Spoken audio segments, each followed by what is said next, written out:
Who want a ticket straight to them pearly gates? In today's video, I want to talk about some Tekken 8 rumors and also confirmation. These are going to be things that's going to be taking place basically kind of when the game is coming out and a little bit after. Here's the thing, right? The whole entire player base has this idea of once the game releases, then that's it. No more reveals, no more announcements, no more updates. It's silent. And honestly, that couldn't be farther from the truth. I mean, if you just look at Street Fighter and Mortal Kombat, after those games released, how many different trailers and updates, skins, DLC, patch notes, statistics. Street Fighter specifically has the Baki crossover. They have the crossover with the Ninja Turtles, with the other anime. Once these games release, it's not over. That's just the beginning. Tekken 8 is going to be the same exact way, especially if you look at Tekken 7 and the blueprint that they laid out. We'll talk a little bit more about the blueprint later in this video, but basically when the game comes out, it's just getting started and there's going to be a lot of stuff coming. We already know there's DLC and we kind of have a blueprint about the DLC. We'll get into that. But basically what I want to do is just talk about things that's rumored and that's confirmed to be coming. And I have 4 major plot points that I want to touch on in this video. So I'm just going to start. The first one. This is the 30th anniversary of Tekken 2024. It's a big year. Tekken 7 was the biggest, most successful Tekken ever. And it's amazing that the 30th anniversary will be at the peak of that, ending off a great game, but then starting a new one. So they really could do something special for this 30th anniversary to make it really impactful. And this really just isn't my thoughts. This is also what they're being asked by real journalists. I did a news article the other day where I translated it from Korea to English, and they were saying, do you guys have any plans for the 30th anniversary? And you know, the developers couldn't really say much. They said, now we're just focusing on the release of the game, but when we get closer to that, right, we're going to have much more to show and to say because it's a big moment for, you know, the franchise. So what exactly are they going to do?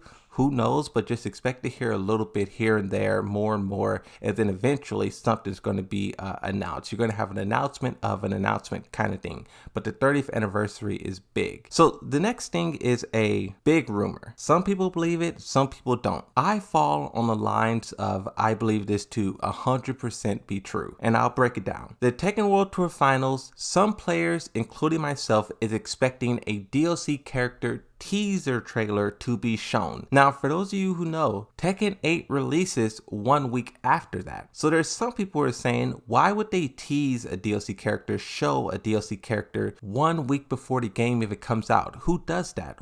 It doesn't even make sense. It's like backwards. You show the game and then you start talking about DLC afterwards, right? But here's the question that I ask you. What has Tekken 7 established? Every Tekken World Tour Finals, every Evo, every major event, they shown some kind of DLC character and they released that character a little bit later. Tekken 8, it shows us that we're getting 4 DLC characters, but it also showed us around roughly when they will be releasing. The first character is releasing in spring. The biggest event right now that's taking place in spring is Evo Japan. But here's the thing, it's not normally scheduled that far away. It usually takes place in like February, maybe March. So they rescheduled to basically the start of spring. Why did they do that? I think they did that to accommodate Tekken 8 releasing, give players some time to learn the game, get used to the game. And then also, here's another reason why I think they did that, is because the first character is releasing in spring. If you don't show DLC at the Tekken World Tour Finals, what else can you show? Either you believe or you do not believe. This is more so just a rumor and we'll wait and see if it comes true or not. But the next thing, this one is a little bit more obscure.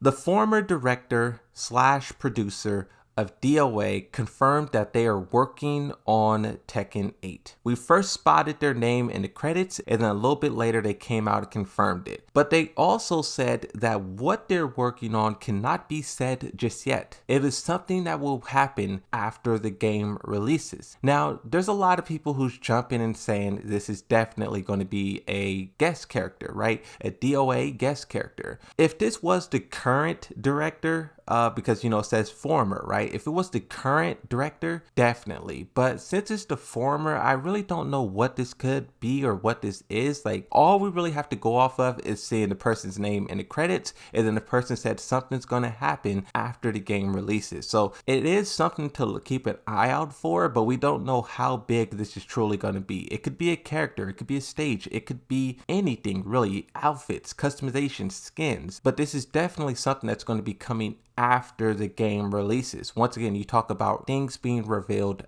afterwards. 4 DLC characters, will they give up one of those slots to DOA? I don't know, but like I said, we won't know until it happens. Now, the final thing out of the 4 major points that I want to touch on in this video is something that Michael Murray said very briefly. He kind of threw it out there, and I do think this is something that's going to happen in a major way. Michael Murray said, for the Tekken Lounge, we may receive future expansions if that mode is very successful. If it's beloved, which it kind of already is, even though the me characters or we characters, whatever it's called, was kind of controversial, I think a lot of people are starting to warm up to the idea.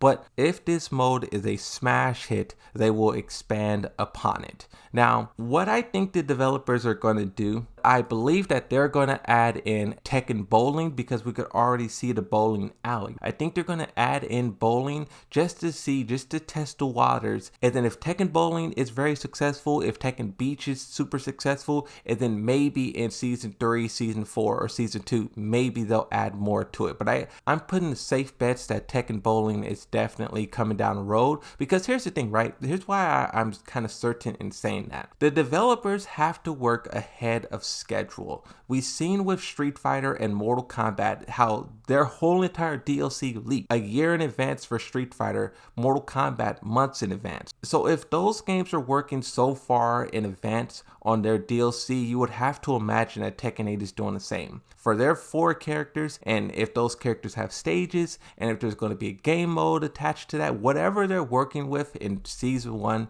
and pretty much season 2 is probably already like in the works, like full development. And this is why I believe that Tekken bowling is kind of already happening, because if it wasn't happening, that would mean it would take 2 years from them deciding yes to kind of get it going, unless they want to really rush it and get it into season 2. I just think that idea from Michael Murray was really interesting, because there's some things that people are kind of sad that's not there, right? Tekken bowling, Tekken Force, team battle, there's some things that we wanted and we haven't got it in the base version of Tekken 8, but with this one sentence from Michael Murray, it does not exclude the possibility. If this Tekken Lounge is very successful, they can definitely add a team battle section, a Tekken bowling section. So I just wanted to talk about those 4 things, because I think it's important to know that there's going to be stuff happening beyond the release of Tekken 8.